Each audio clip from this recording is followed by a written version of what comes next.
Kemudian Rehabeam pergi ke Sikem, sebab seluruh Israel telah datang ke Sikem untuk menobatkan dia menjadi raja. Segera sesudah hal itu kedengaran kepada Yerobeam bin Nebat. Ia ada di Mesir, sebab ia melarikan diri ke sana dari hadapan Raja Salomo. Maka kembalilah ia dari Mesir.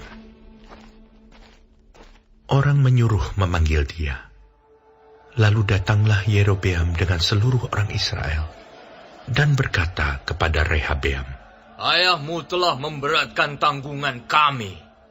Maka sekarang ringankanlah pekerjaan yang sukar yang dibebankan ayahmu, dan tanggungan yang berat yang dipikulkannya kepada kami, supaya kami menjadi hamba-Mu." Tetapi ia menjawab mereka, "Datanglah kembali kepadaku lusa." Lalu pergilah rakyat itu. Sesudah itu, Rehabeam meminta nasihat dari para tua-tua yang selama hidup Salomo mendampingi Salomo ayahnya. Katanya, "Apakah nasihatmu untuk menjawab rakyat itu?" Mereka bertanya kepadanya, "Jika engkau mau berlaku ramah terhadap rakyat itu, mau menyenangkan mereka dan mengatakan kata-kata yang baik kepada mereka, maka mereka menjadi hamba-hamba-Mu sepanjang waktu." Tetapi ia mengabaikan nasihat yang diberikan para tua-tua itu. Lalu ia meminta nasihat kepada orang-orang muda yang sebaya dengan dia dan yang mendampinginya. Katanya kepada mereka, "Apakah nasihatmu, supaya kita dapat menjawab rakyat yang mengatakan kepadaku, 'Ringankanlah tanggungan yang dipikulkan kepada kami oleh ayahmu'?" Lalu orang-orang muda yang sebaya dengan dia itu berkata, "Beginilah harus kau katakan kepada rakyat yang telah berkata kepadamu, 'Ayahmu telah memberatkan tanggungan kami, tetapi engkau ini berilah keringanan kepada kami.' Beginilah harus kau katakan kepada mereka, 'Kelingkingku lebih besar daripada pinggang ayahku. Maka sekarang, ayahku telah membebankan kepada kamu tanggungan yang berat, tetapi aku akan menambah tanggungan kamu. Ayahku telah menghajar kamu dengan cambuk, tetapi aku akan menghajar kamu dengan cambuk yang berduri besi." Lusanya, datanglah Yerobeam dengan segenap rakyat kepada Rehabeam, seperti yang dikatakan raja. "Kembalilah kepadaku lusa." Raja Rehabeam menjawab mereka dengan keras. Ia telah mengabaikan nasihat para tua-tua.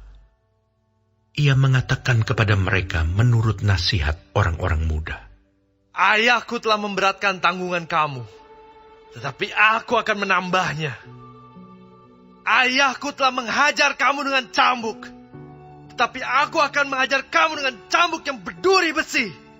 Jadi raja tidak mendengarkan permintaan rakyat, sebab hal itu merupakan perubahan yang disebabkan Allah, supaya Tuhan menepati firman yang diucapkannya dengan perantaraan Ahia orang Silo kepada Yerobeam bin Nebat. Setelah seluruh Israel melihat bahwa raja tidak mendengarkan permintaan mereka, maka rakyat menjawab raja, "Bagian apakah kita dapat daripada Daud? Kita tidak memperoleh warisan dari anak Isai itu. Masing-masing ke kemahmu, hai orang Israel. Uruslah sekarang rumahmu sendiri, hai Daud." Maka pergilah seluruh orang Israel ke kemahnya, sehingga Rehabeam menjadi raja hanya atas orang Israel yang diam di kota-kota Yehuda. Kemudian Raja Rehabeam mengutus Hadoram yang menjadi kepala Rodi. Tetapi orang-orang Israel melontari dia dengan batu sehingga mati. Bahkan Raja Rehabeam hampir-hampir tidak dapat menaiki keretanya untuk melarikan diri ke Yerusalem. Demikianlah mulanya orang Israel memberontak terhadap keluarga Daud sampai hari ini.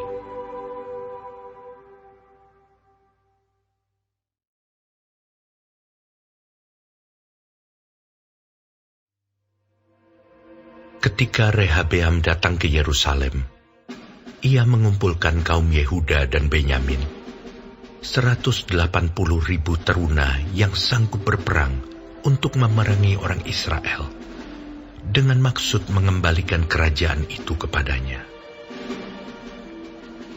Tetapi datanglah firman Tuhan kepada Semaya abdi Allah. Demikian. Katakanlah kepada Rehabeam, anak Salomo, Raja Yehuda, dan kepada segenap orang Israel di Yehuda dan di Benyamin, demikian. Beginilah firman Tuhan. Janganlah kamu maju, dan janganlah kamu berperang melawan saudara-saudaramu. Pulanglah masing-masing ke rumahnya, sebab akulah yang menyebabkan hal ini terjadi. Maka mereka mendengarkan firman Tuhan, dan pulang dengan tidak pergi menyerang Yerobeam. Rehabeam diam di Yerusalem, dan memperkuat kota-kota kubu di Yehuda. Ia memperkuat Betlehem, Etam, Tekoa, Bet-zur, Soko, Adulam, Gad, Mares, Zif, Adoraim, Lakis, Azeka, Sora, Ayalon, dan Hebron, yang terletak di Yehuda dan di Benyamin, sebagai kota-kota berkubu. Ia memperkokoh kota-kota kubu itu, dan menempatkan di situ kepala-kepala pasukan, dengan persediaan makanan, minyak, dan anggur. Perisai dan tombak pun disediakan di tiap-tiap kota. Ia membuat kota-kota itu amat kokoh. Demikianlah Yehuda dan Benyamin menjadi daerah kekuasaannya. Para imam dan orang Lewi di seluruh Israel datang menggabungkan diri dengan dia dari daerah-daerah kediaman mereka. Sebab orang Lewi meninggalkan tanah pengembalaan dan milik mereka, lalu pergi ke Yehuda dan Yerusalem. Oleh karena Yerobeam dan anak-anaknya melarang mereka memegang jabatan imam Tuhan, dan mengangkat bagi dirinya imam-imam untuk bukit-bukit pengorbanan, untuk jin-jin, dan untuk anak-anak lembu jantan yang dibuatnya. Dari segenap suku Israel, orang datang ke Yerusalem mengikuti orang-orang Lewi itu, yakni orang-orang yang telah membulatkan hatinya untuk mencari Tuhan Allah Israel. Dan mereka datang untuk mempersembahkan korban kepada Tuhan, Allah nenek moyang mereka. Demikianlah mereka memperkokoh kerajaan Yehuda dan memperkuat pemerintahan Rehabeam bin Salomo selama 3 tahun. Karena selama 3 tahun mereka hidup mengikuti jejak Daud dan Salomo. Rehabeam mengambil Mahalat, anak Yerimot bin Daud, dan Abihail binti Elhiab bin Isai menjadi istrinya, yang melahirkan baginya anak-anak lelaki ini, Yeus, Semaria, dan Zaham. Sesudah Mahalat, ia mengambil Maakah, anak Absalom, menjadi istrinya, yang melahirkan baginya Abia, Atai, Ziza, dan Selomit. Rehabeam mencintai Maakah, anak Absalom itu, lebih daripada semua istri dan gundiknya. Ia mengambil 18 istri dan 60 gundik, dan memperanakan 28 anak laki-laki dan 60 anak perempuan. Rehabeam mengangkat Abia, anak Maaka, sebagai pemuka, yakni sebagai pemimpin di antara saudara-saudaranya, karena ia bermaksud menjadikan dia raja. Oleh sebab itu, ia mengambil kebijaksanaan untuk menyebarkan semua anaknya yang lain ke seluruh Yehuda dan Benyamin, ke segala kota kubu.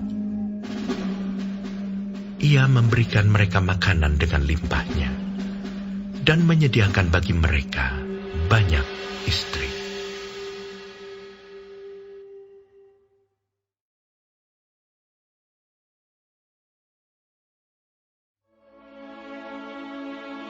Rehabeam beserta seluruh Israel meninggalkan hukum Tuhan ketika kerajaannya menjadi kokoh dan kekuasaannya menjadi teguh. Tetapi pada tahun kelima zaman Raja Rehabeam, majulah Sisak, Raja Mesir, menyerang Yerusalem. Karena mereka berubah setia terhadap Tuhan. Dengan 1.200 kereta dan 60.000 orang berkuda, sedang rakyat yang mengikutinya dari Mesir, yakni orang Libya, orang Suki, dan orang Ethiopia, tidak terhitung banyaknya. Ia merebut kota-kota benteng yang di Yehuda, bahkan mendekati Yerusalem. Nabi Semaya datang kepada Rehabeam dan pemimpin-pemimpin Yehuda yang berkumpul di Yerusalem, berhubung dengan ancaman Sisak, dan berkata kepada mereka, "Beginilah firman Tuhan. Kamu telah meninggalkan aku. Oleh sebab itu, aku pun meninggalkan kamu juga dalam kuasa Sisak." Maka pemimpin-pemimpin Israel dan raja merendahkan diri dan berkata, Tuhanlah yang benar. Ketika Tuhan melihat bahwa mereka merendahkan diri, datanglah firman Tuhan kepada Semaya, bunyinya, Mereka telah merendahkan diri. Oleh sebab itu, aku tidak akan memusnahkan mereka. Aku segera akan meluputkan mereka, dan kehangatan murkaku tidak akan dicurahkan atas Yerusalem dengan perantaraan Sisak. Tetapi mereka akan menjadi hamba-hambanya, supaya mereka tahu membedakan antara mengabdi kepadaku dan mengabdi kepada kerajaan-kerajaan duniawi. Maka majulah Sisak, Raja Mesir itu, menyerang Yerusalem. Ia merampas barang-barang perbendaharaan rumah Tuhan, dan barang-barang perbendaharaan rumah raja, semuanya dirampasnya. Ia merampas juga perisai-perisai emas yang dibuat Salomo. Sebagai gantinya, Raja Rehabeam membuat perisai-perisai tembaga yang dipercayakannya kepada pemimpin-pemimpin bentara yang menjaga pintu istana raja. Setiap kali raja masuk ke rumah Tuhan, bentara-bentara datang membawa masuk perisai-perisai itu. Dan mereka pula yang mengembalikannya ke kamar jaga para bentara. Oleh sebab raja merendahkan diri, surutlah murka Tuhan daripadanya, sehingga ia tidak dimusnahkannya sama sekali. Lagi pula, masih terdapat hal-hal yang baik di Yehuda. Raja Rehabeam menunjukkan dirinya kuat dalam pemerintahannya di Yerusalem. Rehabeam berumur 41 tahun pada waktu ia menjadi raja, dan 17 tahun lamanya ia memerintah di Yerusalem, kota yang dipilih Tuhan dari antara segala suku Israel untuk membuat namanya tinggal di sana. Nama ibunya ialah Naama, seorang perempuan Amon. Ia berbuat yang jahat, karena ia tidak tekun mencari Tuhan. Bukankah riwayat Rehabeam dari awal sampai akhir semuanya tertulis dalam riwayat Semaya nabi itu dan Ido pelihat itu, yang juga memuat daftar silsilah. Antara Rehabeam dan Yerobeam terus-menerus ada perang. Kemudian Rehabeam mendapat perhentian bersama-sama dengan nenek moyangnya, dan ia dikuburkan di kota Daud. Maka Abia, anaknya, menjadi raja menggantikan dia.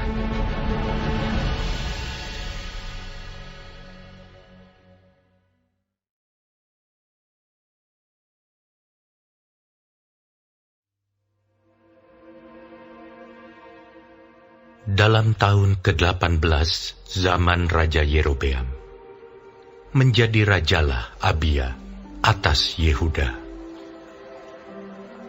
3 tahun lamanya ia memerintah di Yerusalem.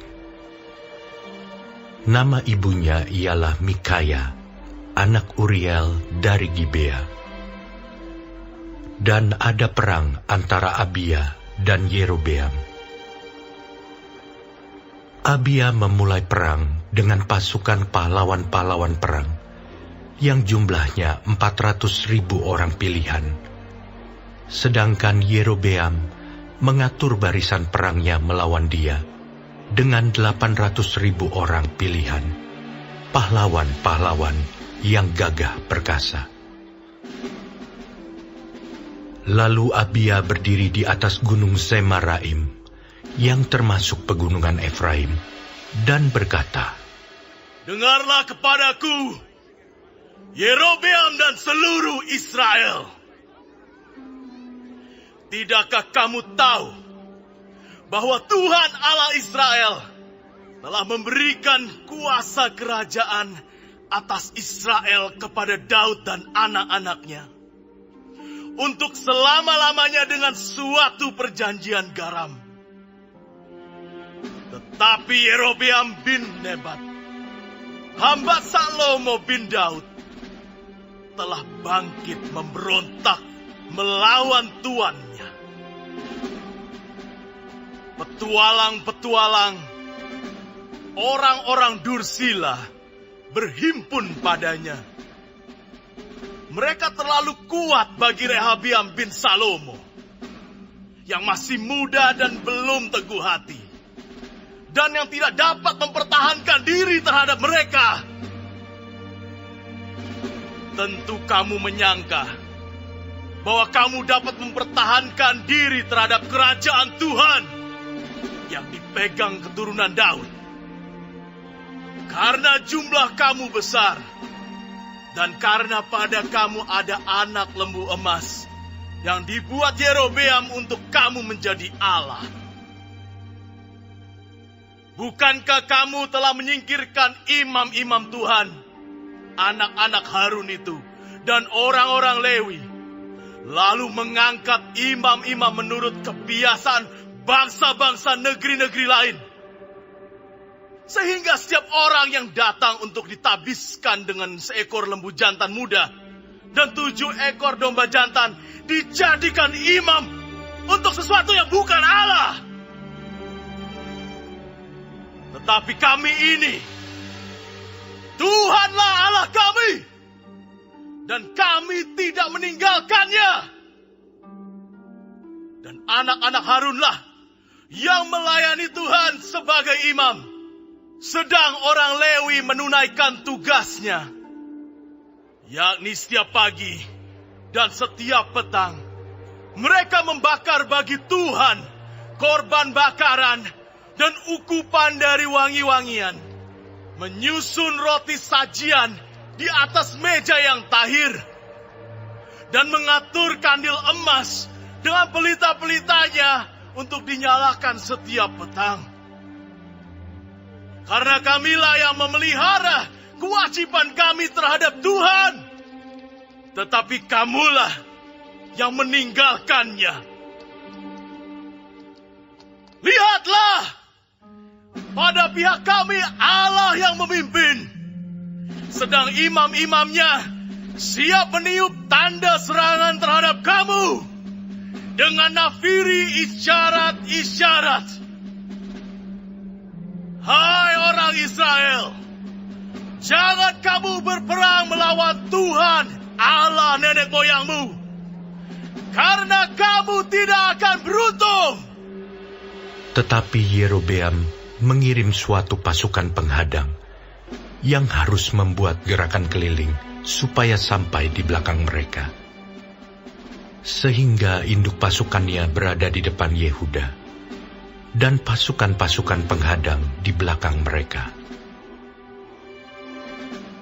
Ketika Yehuda menoleh ke belakang, lihatlah, mereka harus menghadapi pertempuran dari depan dan dari belakang.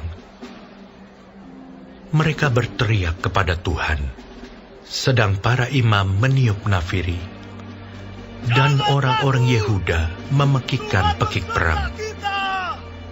Pada saat orang-orang Yehuda itu memekikkan pekik perang, Allah memukul kalah Yerobeam dan segenap orang Israel oleh Abia dan Yehuda.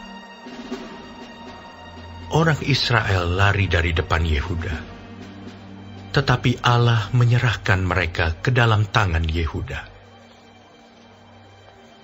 Abia dengan laskarnya mendatangkan kekalahan yang besar kepada mereka. Dari orang Israel mati terbunuh 500.000 orang pilihan. Demikianlah orang Israel ditundukkan pada waktu itu. Sedang orang Yehuda menjadi kokoh karena mereka mengandalkan diri kepada Tuhan, Allah nenek moyang mereka. Abia mengejar Yerobeam dan merebut daripadanya beberapa kota, yakni Betel dengan segala anak kotanya, Yesana dengan segala anak kotanya, dan Efron dengan segala anak kotanya. Tak pernah lagi Yerobeam mendapat kekuatan di zaman Abia. Tuhan memukul dia sehingga ia mati. Abia menunjukkan dirinya kuat. Ia mengambil 14 istri dan memperanakan 22 anak laki-laki dan 16 anak perempuan. Selebihnya dari riwayat Abia, langkah-langkahnya dan titah-titahnya tertulis dalam kitab sejarah Nabi Ido.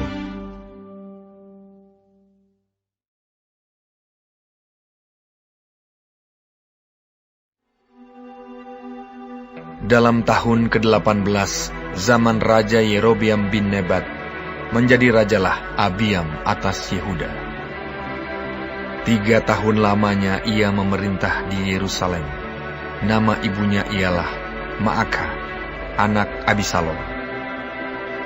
Abiam hidup dalam segala dosa yang telah dilakukan ayahnya sebelumnya, dan ia tidak dengan sepenuh hati berpaut kepada Tuhan, Allahnya, seperti Daud moyangnya. Tetapi oleh karena Daud, maka Tuhan Allahnya memberikan keturunan kepadanya di Yerusalem, dengan mengangkat anaknya, menggantikan dia, dan dengan membiarkan Yerusalem berdiri.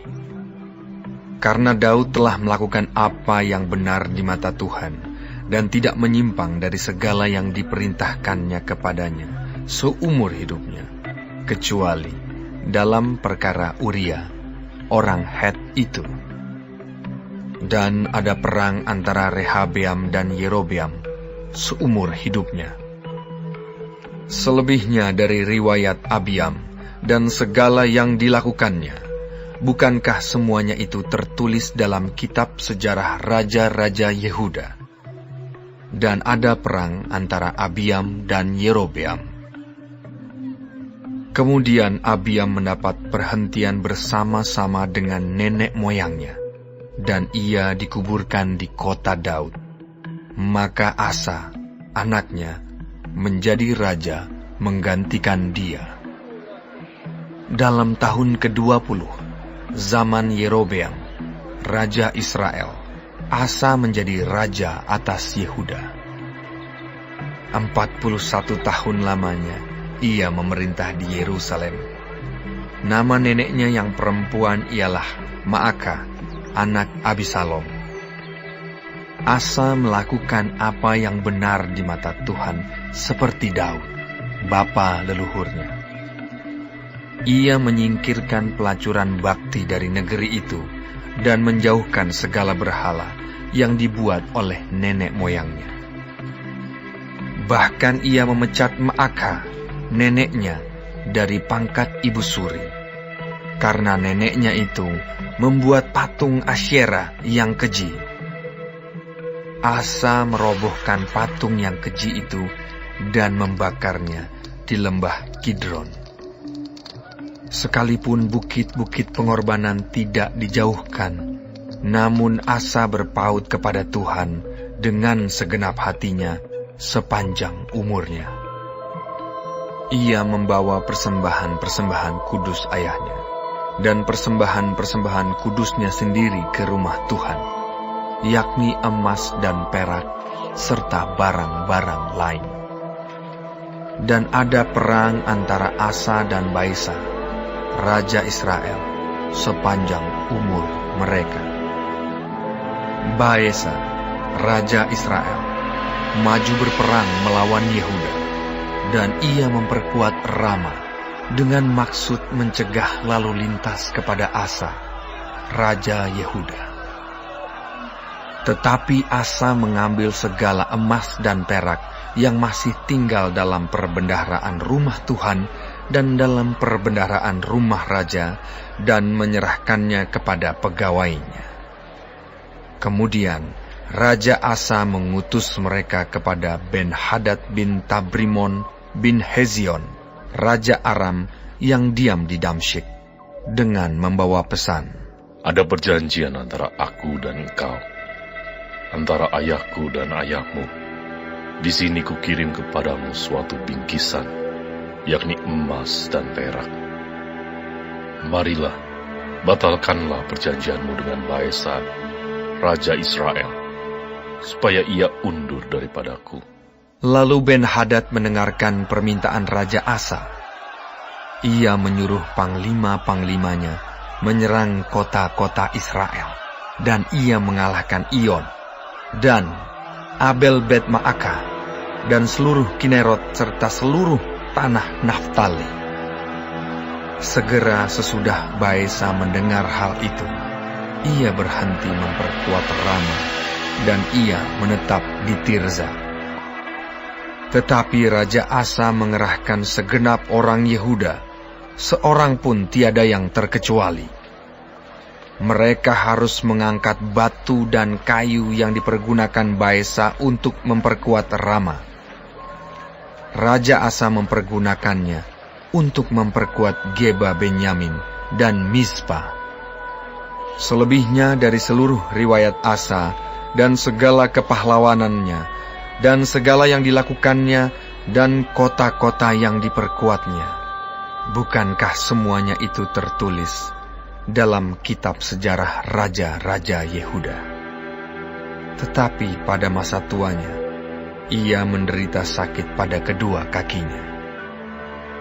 Kemudian Asa mendapat perhentian bersama-sama dengan nenek moyangnya, dan ia dikuburkan di samping nenek moyangnya di kota Daud, bapa leluhurnya. Maka Yosafat, anaknya, menjadi raja menggantikan dia. Nadab, anak Yerobeam, menjadi raja atas Israel dalam tahun kedua zaman Asa, Raja Yehuda. Ia memerintah atas Israel 2 tahun lamanya. Ia melakukan apa yang jahat di mata Tuhan, serta hidup menurut tingkah laku ayahnya dan menurut dosa ayahnya, yang mengakibatkan orang Israel berdosa pula. Dan Baesa bin Ahia dari kaum Isakar mengadakan persepakatan melawan dia. Baesa menewaskan dia di Gibeton yang termasuk wilayah orang Filistin. Sedang Nadab dan seluruh Israel mengepung Gibeton itu. Baesa membunuh dia dalam tahun ketiga zaman Asa, Raja Yehuda, dan menjadi raja menggantikan dia.